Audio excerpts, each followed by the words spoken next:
So in the old days, they would use this kind of a device to measure the velocity of a bullet. Now that's dangerous. I mean, be careful with this situation. Although on the internet I read that a former student said her professor used to do the demonstration live with a rifle in the tiered 300-seat auditorium in Hertzstein Hall, Rice University, Houston, Texas, USA.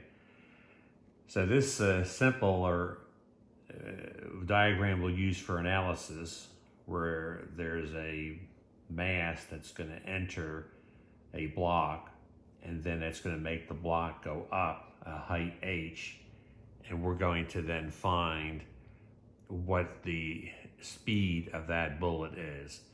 And I remember doing a lab like this. You know, this is not a real gun. This would something that would shoot into there at low velocity, safe laboratory experience. And when I taught at UNC Asheville in the old days, we had one that used to be popular as a laboratory, this problem.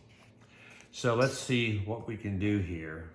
We're going to look at a mass little m here with a velocity v coming at a pendulum. The block has mass m, and then this is before the collision, and then after the collision, well, you actually have 3 stages here. You have the mass getting lodged in there just right after the collision, and then there's a final rise of the pendulum. So then here, pendulum's going to be up here like this, as when the bullet goes into the mass, it's then going to then go up a certain distance we call h, like this. So here we can set up conservation of momentum.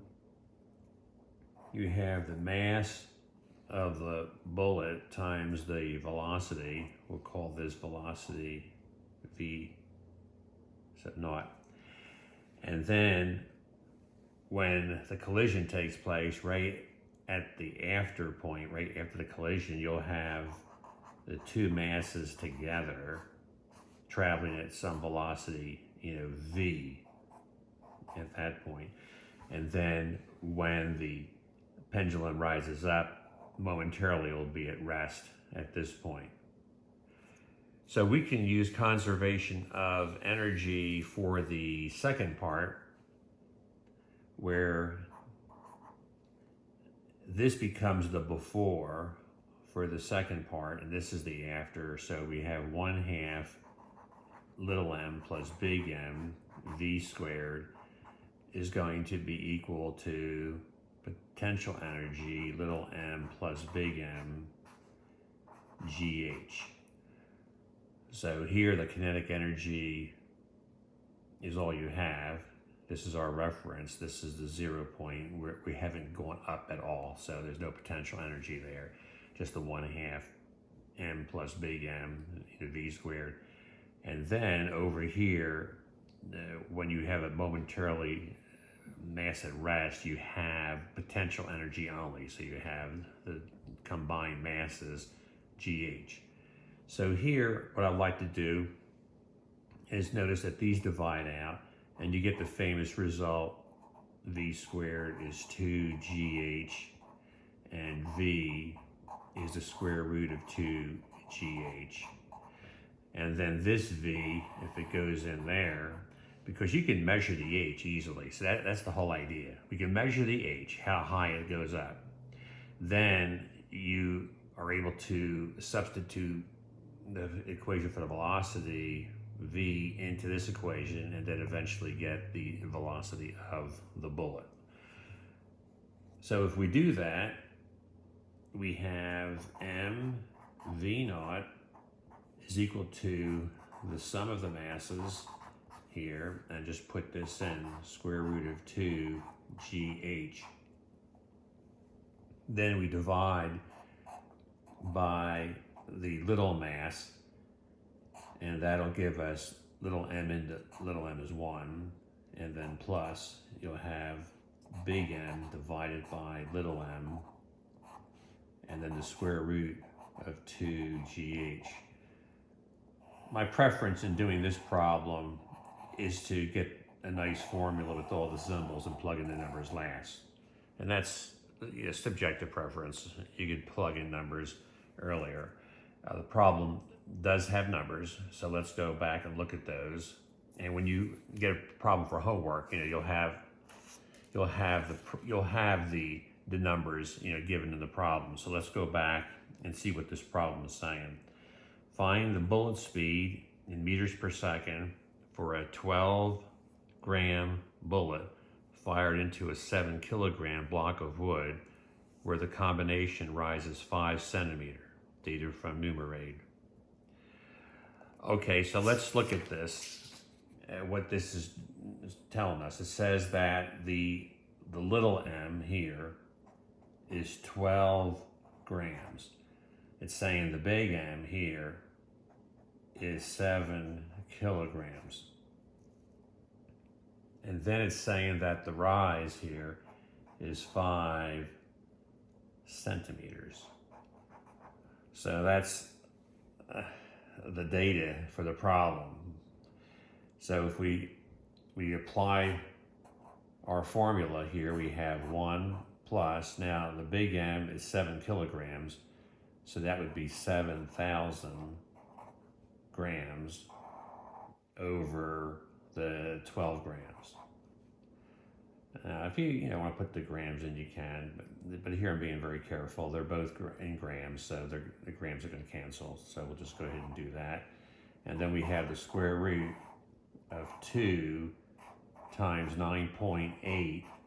And now we have to be careful. So you want to be doing the metric system, the meters, the kilograms, and the seconds. Although here, I prefer to just use grams and grams since it's going to cancel out, and it's just a ratio, and I like writing these numbers out rather than decimals. So here you would have 5 centimeters, which should be 0.05 meters. So the units cancel there, and this is going to get you, this 9.8 is going to get you meters per second squared, and when you multiply by the meter, for the 0.05, you'll have meters squared over second squared, take square root meters per second. So it's always good to check the dimensions and make sure that you're using the formula correctly. You're not using a formula that may be not applicable. So we're good here. And when we work this out with the calculator, you see this is where we're going to be picking up a lot of the extra speeds. This is interesting. The 1 is there. That's one of these, this velocity, but then this ratio is going to really boost the things up quite a bit. So when we do that, we get 5, 7, 8.46 meters per second. And the answer is, since the problem, that's what the problem wanted. Basically, we have 580 meters per second. So that is the answer. Now, if you want to just hit that with, for example, here, 578.46 meters per second, I like to hit that with 1 kilometer over 1,000 meters conversion there, and 3600 seconds per hour, so that the meters cancel and the seconds cancel. So what I have done here is, and in the notes I do this, I just wanted to convert this velocity to kilometers per hour and miles per hour. So I basically worked out this and got 2082 kilometers per hour, and then by multiplying by 1 mile per 1.609 kilometers, the kilometers cancel, and that gets me 1,294 miles per hour. So the velocity is 580 meters per second. This is basically what they asked for, so we're basically finished there. But that's also equal to 2,100 kilometers per hour. That's nice. And that's also equal to 1,300 miles per hour. 1,000 miles per hour. That's pretty fast there. Okay, so that's the ballistic pendulum problem.